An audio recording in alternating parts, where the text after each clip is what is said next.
Coming up, 3 people hurt in a double house fire. Just how many people are without a home tonight from Northwest D.C. when flames touched 4 different row homes? We'll tell you where the fire was reportedly first spotted. Barricade suspect identified after police fatally shot a man allegedly armed with a knife. Where police found the suspect inside a 7-Eleven. Deal made over plans to redevelop a popular D.C. golf course, linking up with golfers and park goers over the terms of the project. And we're starting off with sunshine out there for your Mother's Day Sunday, but there is a chance for an isolated thunderstorm. I'll go over the details and timing coming up. Speaking of, covering Mother's Day shopping, the final stretch to celebrate Mom, and we're finding several ways to stretch your dollar. You're watching the station covering all of the DMV. This is DC News Now. Saturday evening, thank you for joining us for DC News Now at 9 o'clock. I'm Ben Dennis. Let's get right to it. We've learned that a driver died in a rollover crash this morning in Montgomery County. Police are investigating exactly what happened. Maryland troopers say they responded just after 9:15 along northbound I-270 and Montrose Road. It's a sedan that was found turned on its side and on top of a median. The driver was the only person inside of the car, and investigators believe the driver lost control. No word who the driver is.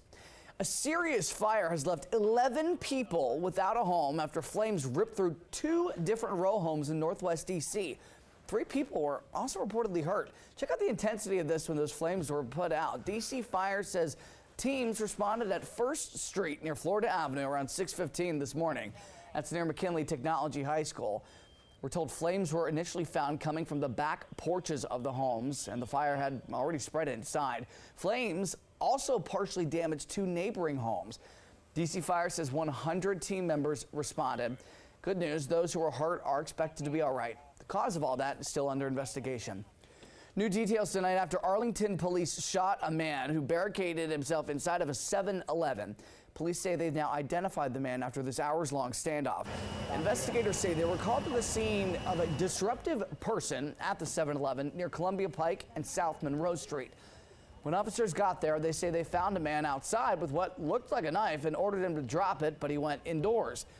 Police say they helped all employees and customers get out of the store okay. And while trying to take the man into custody in the back room of the store, he allegedly pulled a knife out again. That's when 2 officers shot him. He's been identified as 33-year-old Sean Vowlin with no address known. He died at the hospital. The officers are on administrative leave. That's standard policy after an officer-involved shooting. Tonight, federal officials say they've struck a deal for renovations to 3 public golf courses in the district. One of them at popular East Potomac Park. One of the president's cabinet secretaries now says plans call for an 18-hole championship course there. DC News Now's Dave Laval reports from the course where there's uncertainty about the project's final look. I feel like it's a real pillar of the community. The general consensus among golfers at the East Potomac Golf Course, following word of a new contract with National Links Trust to operate the district's public courses. Very happy that, we get to play here. But East Potomac will see some changes. Interior Secretary Doug Burgum released a statement Friday that said East Potomac will undergo what he described as a, quote, historic renovation, including an 18-hole championship course capable of hosting top-level golf. Burgum offered no other details relating to East Potomac that has hosted the sport since 1921. The main concern golfers have is who will operate the course once the renovations are completed. Plus, when will work start on the project and how long will it last? Golfers said they don't want the course to change too much, including affordability. We have plenty of gorgeous $200 tee time courses in the area. Keep this one the way it is. Learn how to play here in Langston. I first started playing the year before COVID, and I've been hooked on golf ever since. The new contract also clears the way for renovations to take place at Rock Creek and Langston golf courses. National Links Trust will continue to operate both of them. At the East Potomac Golf Course in Southwest, Dave Laval, DC News Now.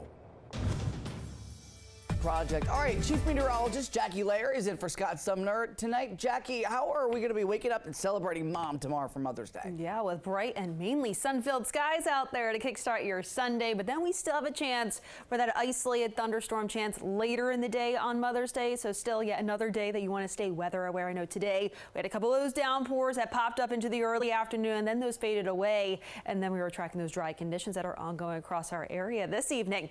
A cold front is off towards our north and west, and that cold front will continue to inch its way closer towards our area as we look ahead towards later in the day tomorrow. Eventually that cold front clears the region, and we're going from high temperatures tomorrow into those lower 80s back in the 60s for high temperatures, similar to the temperatures out there right now as we look ahead towards Monday. So quite the contrast from the second half of the weekend to the start of that next work week. With temperatures out there at this point, we're into those 60s for most of the region. Those winds have calmed down compared to earlier in the day, and the skies continue to clear, and we'll see those overnight lows dropping back down in those low to mid 50s to start off tomorrow morning. If you have brunch plans already by 10 a.m., we should be into those lower 70s, upper 70s by noon, and right into those lower 80s by the middle of the afternoon. But we'll see more of those clouds building in later in the day and that chance for an isolated thunderstorm. I'll go over the details of Futurecast coming up.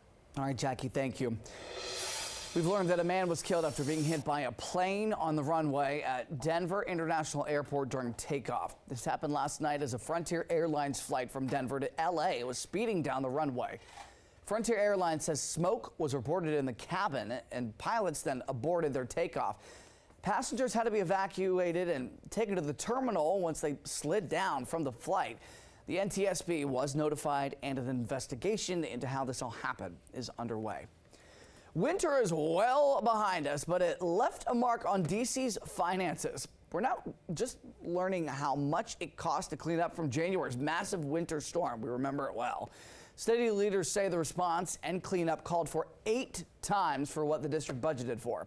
Our Marielle Carbone tells us how they plan to dig out of this financial avalanche.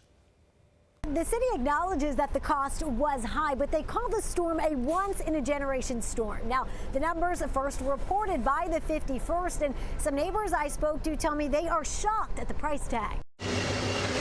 It's been nearly 4 months since a massive winter storm moved through the district. And while the so-called snowcrete, a rock-hard mixture of snow and ice, has thawed out, the city's response is still fresh on people's minds. Everything was standstill, nothing was moving. It was fairly messy around. The sidewalks were not clear at all. I was quite shocked when it persisted for, I feel like it was at least 3 weeks. According to the city administrator's office, the cost to respond and clean up hit a whopping $67.3 million, roughly 8 times the amount budgeted for winter weather. That is a very, very big number. Hearing that number, I feel like it should have been a little bit cleaner. The Department of Public Works spent the most, $50.4 million, followed by the Department of General Services at $11 million and the Department of Transportation at nearly $6 million. That money was used for salt, contract plows, alley clearing, sidewalk clearing, personnel, overtime, and more. I don't know necessarily what they could have done. Due to the nature of the storm, it's a dense, icy, and complicated, compacted layer.